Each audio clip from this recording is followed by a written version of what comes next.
The visual arts is one of the oldest methods of communication known to humankind. And it's one of the most powerful and sophisticated methods of communication human beings have ever devised.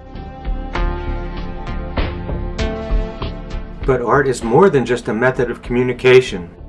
It's also a method of self-investigation and self-expression.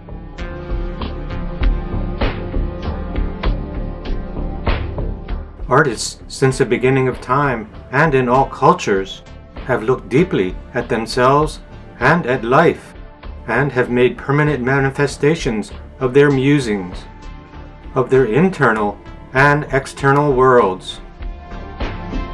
These musings are usually called art, and this art, the art they make, can sometimes bypass the opaque and overly rigid filter of reason, entering into the domains of intuition and feeling.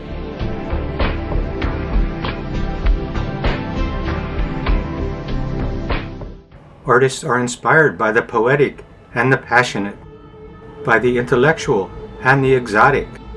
They are driven by their observations and inspirations in the world, and by their own whims and demons.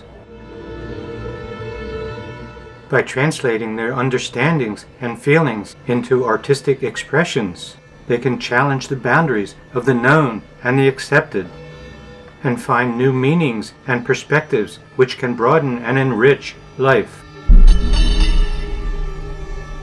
The true artist breathes life into his or her work, and life and imagination into society.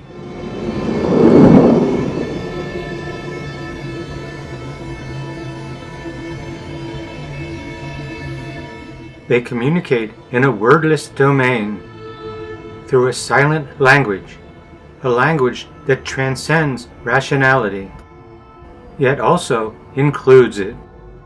The silent language of art.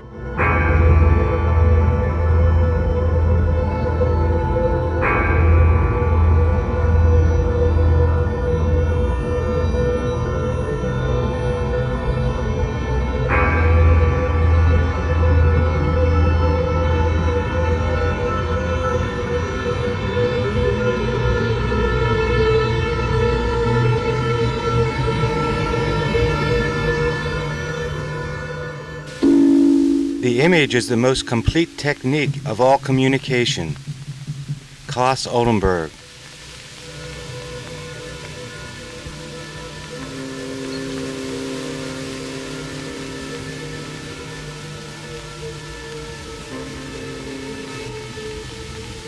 Georgia O'Keeffe. I found I could say things with color and shapes that I couldn't say in any other way, things that I had no words for.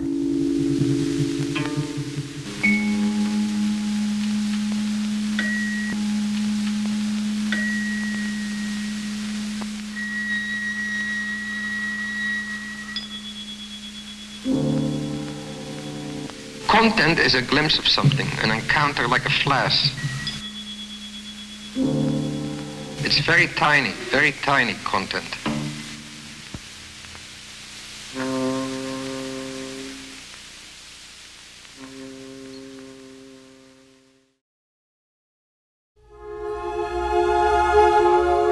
The silent language of art is the way the colors, the shapes, the textures, the angles, the edges, the way everything visual outside of the literal content works on the viewer's consciousness.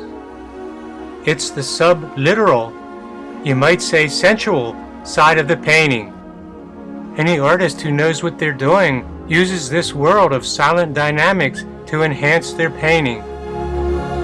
It's safe to say that any artist who isn't using the silent language of art is missing out on something very important. You might say they're working with half the ammunition available to them missing. These photographs of Matisse's painting in progress demonstrates Matisse's interest in and decision-making about the silent language. It shows how Matisse changed and adapted the painting to match his inner vision. Every new positioning of shape and line creates a new feeling in Matisse and in the viewer. The changes change the feeling of the painting.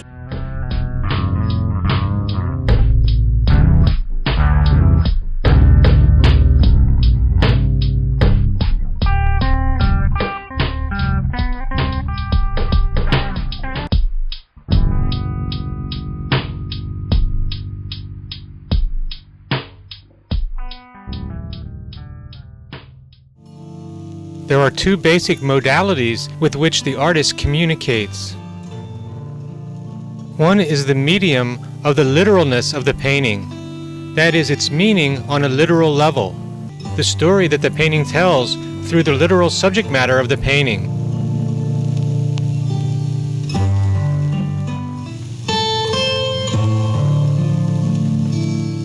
The second modality of communication at the artist's disposal involves the delivery of the paint to the surface and the manipulation of the formal elements such as color, shape, texture, line, rhythm, movement, and edges. With the literal meaning approach, symbolism and metaphor are often used to compress more meaning and depth into the painting. On the other hand, with the silent language, it's not so much about the literal meaning. It's about how the colors, textures, shapes, movements, rhythms, lines, edges, and so forth import feeling and meaning to the painting. One of the things artists do to begin using the silent language is to loosen up.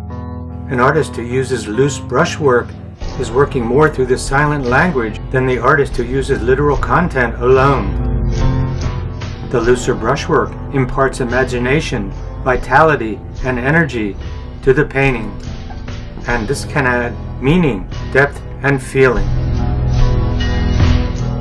The act of painting is not a duplication of experience, but the extension of experience on the plane of formal invention.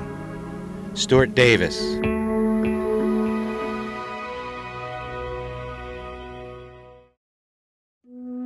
When we look at this painting by Milton Avery, the horizontals and large simple shapes give a sense of ease and stability.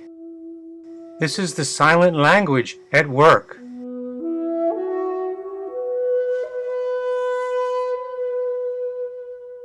The idea of the silent language takes place on a level of consciousness that is different than the one we normally perform our actions with in daily life. It's a kind of a subtextual, beneath the scenes sense of the way things affect us. The artist tries to take advantage of this subliminal level of consciousness.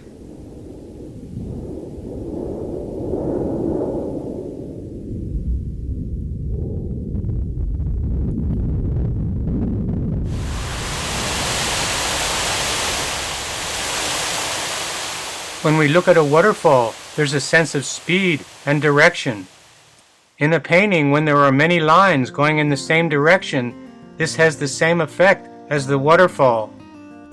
Our eye tends to move in the direction of the lines, passing through the painting very quickly.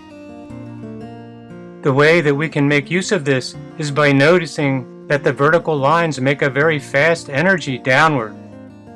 If we don't want this energy, we can create horizontal stopping points, which slows the downward energy.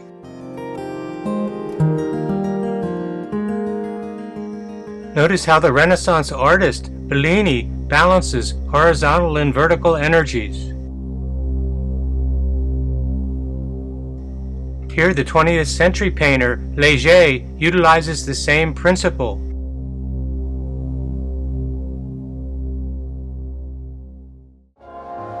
Here, Picasso uses rough textural qualities and heavy lines to express the passion of a woman crying.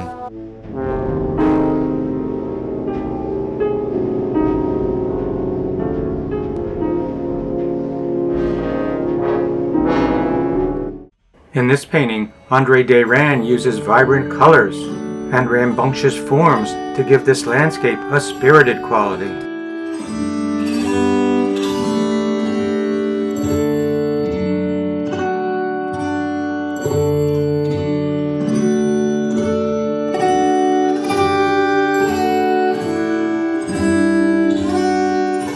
As you look at these paintings, notice the emotional tenor you see in each painting, and how the silent language is used to support and convey that emotional charge.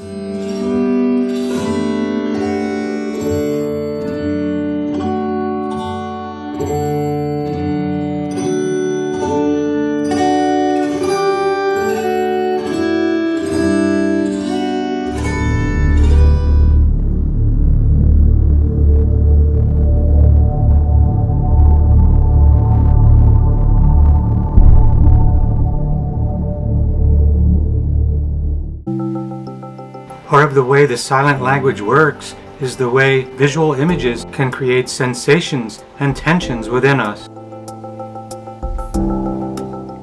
Notice as you look at these different variations of visual energies, how they make you feel.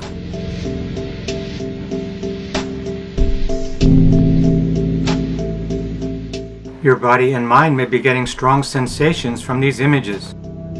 If it is, you're experiencing the way the silent language works.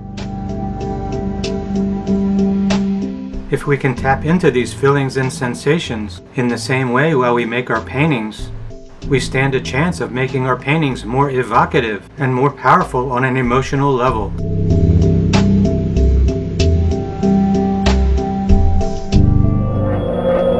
I shut my eyes in order to see. Paul Gauguin.